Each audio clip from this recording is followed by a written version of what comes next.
Iran की जानिब से कहा गया कि हमारी तैयारियां पहले से बहुत बेहतर और बहुत मजबूत हैं, तो रिटेलिएशन का हाँ, अब ये है कि ईरान इज नॉट वेनेजुएला। 4 घंटे के लिए जब ईरान ने अपना एयर स्पेस बंद किया था, उस दौरान ईरान की सीमा के करीब 2 जेट मार गिराए गए। अमेरिका को बहुत बड़ा झटका लगा है। आज बरोज जुम्मतुल मुबारक अमेरिका का जंगी त्यारा F-35 लाइटनिंग एयरक्राफ्ट जो है वो तबाह हुआ है। सर, ट्रम्प को आप लोग अब्बा जी नहीं समझते थे? देखें, आप तो पहले इस बात का जवाब देना कि पूरा इंटरनेशनल मीडिया ये कह रहा है कि आप अपनी एयर बेस देने जा रहे हैं ईरान के खिलाफ। US troops are poised on the border of Balochistan, Pakistan and Sistan, Balochistan. Sistan, Balochistan Iran में है, बालूचिस्तान पाकिस्तान ऑब्वियसली पाकिस्तान में है। उन्होंने जो वीजाज सस्पेंड किए हैं वो पाकिस्तान के किए हैं, भारत के नहीं किए हैं। तो इसी से आप समझ जाइए कि अमेरिका कितना पाकिस्तान का साथ दे रहा है। अमरीकी मीडिया ये दावा कर रहा है कि सदर डोनाल्ड ट्रंप ईरान के साथ एक तवील जंग के बजाय एक मुख्तसर मगर फैसला कुन जंग चाहते हैं, जबकि दूसरी तरफ आलमी बरादरी ट्रंप को इस हवाले से मुसलसल खबरदार कर रही है। जिस वक्त मेरे ख्याल है अभी ईरान के ऊपर जो अटैक की बात की जा रही है, अगर उसमें पाकिस्तान ने साथ ना दिया तो सभी के वीजा बंद हो जाएंगे। यकीन जानिए, मेरा दिल दुख रहा है बतौर पाकिस्तानी कि जी ट्रंप तो हमारा है, और ट्रंप को तो ये नोबेल पीस प्राइज दिलाने के लिए भी उल्टे लटके हुए थे, लेकिन ऐसा कुछ भी नहीं हो पाया। अब जो बड़ा झटका अमेरिका को लगा है वो ये है कि खबरें ये आ रही हैं कि अमेरिका का F-35 जो एयरक्राफ्ट है वो नाज़रीन अचानक रडार से गायब हुआ। हेलो दोस्तों, जय हिंद। स्वागत है आपका आपके अपने चैनल न्यूज़ की पाठशाला 2.0। ईरान से आई एक बड़ी और चौंकाने वाली खबर ने अमेरिका की नींद उड़ा दी है। रिपोर्ट्स के मुताबिक ईरान ने अपनी हवाई सीमा में घुसपैठ करने वाले 2 फाइटर जेट मार गिराने का दावा किया है। कहा जा रहा है कि यह कार्रवाई ईरान की एडवांस एयर डिफेंस सिस्टम के जरिए की गई। घटना के बाद पश्चिम एशिया में तनाव और ज्यादा बढ़ गया है। अमेरिका की तरफ से अब तक आधिकारिक पुष्टि नहीं हुई है, लेकिन पेंटागन में हलचल तेज मानी जा रही है। अगर यह दावा सच साबित होता है तो यह अमेरिका के लिए एक बड़ा रणनीतिक झटका हो सकता है। दुनिया की नजर अब ईरान और अमेरिका के अगले कदम पर टिकी हुई है। आइए सुनते हैं पूरी खबर। US troops are poised on the border of Balochistan, Pakistan and Sistan, Balochistan. Sistan, Balochistan Iran में है, बालूचिस्तान पाकिस्तान ऑब्वियसली पाकिस्तान में है।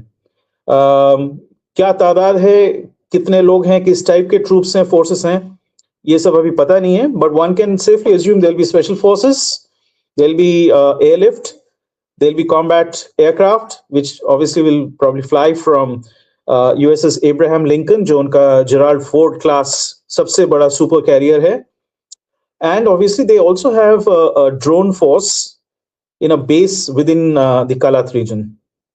तो ये है unconfirmed है, ये लोग स्ट्राइक करेंगे कि नहीं, will they ingress, we don't know yet, number 1. Number 2, Pakistan में इंटरनेट बंद है, so they have shut down internet, which is obviously indicative of some kind of an action which they don't want to highlight. दुनिया को बताना नहीं चाहती है Pakistani authorities, ठीक है।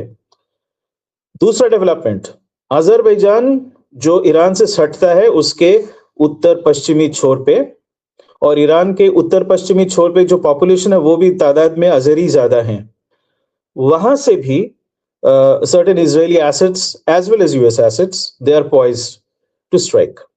Now again, I can't confirm whether these are aerial assets only or there are specific ground forces or ground assault troops.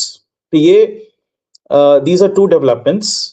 Third, Iran के अंदर ये रिपोर्ट्स हैं कि ऑफिशियली बताया जा रहा है 2200 लोगों को मार दिया गया है in various forms of violence. Clashes, direct clashes with the police, firings have happened. कुछ स्थानों पे IRGC के लोग भी उतरे हैं मैदान में, लेकिन अनकन्फर्म्ड रिपोर्ट्स जो मिल रही हैं मुझे from certain Iranian friends in the US, जो ऑब्वियसली टच में थे, पिछले 2 दिन से टच में भी नहीं है किसी के, क्योंकि सब कुछ लॉकडाउन कर दिया गया ईरान में, कम्युनिकेशंस एंड सो ऑन। 10,000 से ऊपर चला गया है ना, ये गंभीर स्थिति है, ठीक है। अच्छा, अब इसमें देखते हैं कि इस स्थिति में it is very clear that कोई मेजर एक्शन होगा ईरान में, और उसके 2 पहलू हैं। Number 1, it will be okay, let me put it this way. Number 1, it will be a decapitation strike. Number 2, it will be destruction of a significant military capacity, यानी सामरिक जो क्षमता है उसको ध्वस्त किया जाएगा. This may not be full fledged invasion, जो काफी मेरे हिसाब से हास्यास्पद होगा. हास्यास्पद इसलिए क्योंकि ईरान का जो टेरिटरी है it is much larger than Afghanistan and Iraq combined, और उन दो देशों को 20 साल से ऊपर लग गया था, इनको ठंडा भी नहीं कर पाए, फिर बाहर आ गए यूएस और बाकी उसके allies. So I don't think ground invasion is something they are considering. What they will consider is a combination of Venezuela plus operation Sindoor, यानी ऊपर के धरा को एकदम समाप्त कर दो, और जैसे ऑपरेशन सिंदूर में भारतवर्ष ने किया, जो ये लोग कभी एक्नॉलेज करते नहीं है बाहरी ताकतें, कि पाकिस्तान का जो सारा स्ट्राइक कैपेबिलिटी था उसको ध्वस्त कर दिया गया था, strike as well as defensive capacity. तो वो किया जाएगा ईरान के ऊपर. अच्छा, इसमें एक चीज और जो नजर आ रहा है, संकेत आ रहे हैं, there are lot of people close to the absolutely upper tier, upper echelons, एकदम ऊपरी स्तर पे जो लोग हैं, ईरानी मौलवी वगैरह plus people in government, they are actually already turned, assets who have been turned towards the West plus Israel. तो इनको क्या प्रॉमिस किया गया है? वन, ऑब्वियसली इनके जो भारतवर्ष में भी हम ये लोग करते हैं, जो टॉप ऑफिशियल्स होते हैं या पॉलिटिशियंस होते हैं, उनके बेटे बेटियों को यूएसए में या तो नौकरी या फिर बड़े बड़े यूनिवर्सिटीज में स्थान, plus possibility of resettling if things go bad. ये भी तो हो सकता है ना कि इसको वो लोग खत्म कर दें. उनके इंटेलिजेंस एजेंसीज बुरे नहीं है, जो ईरानी इंटेलिजेंस है.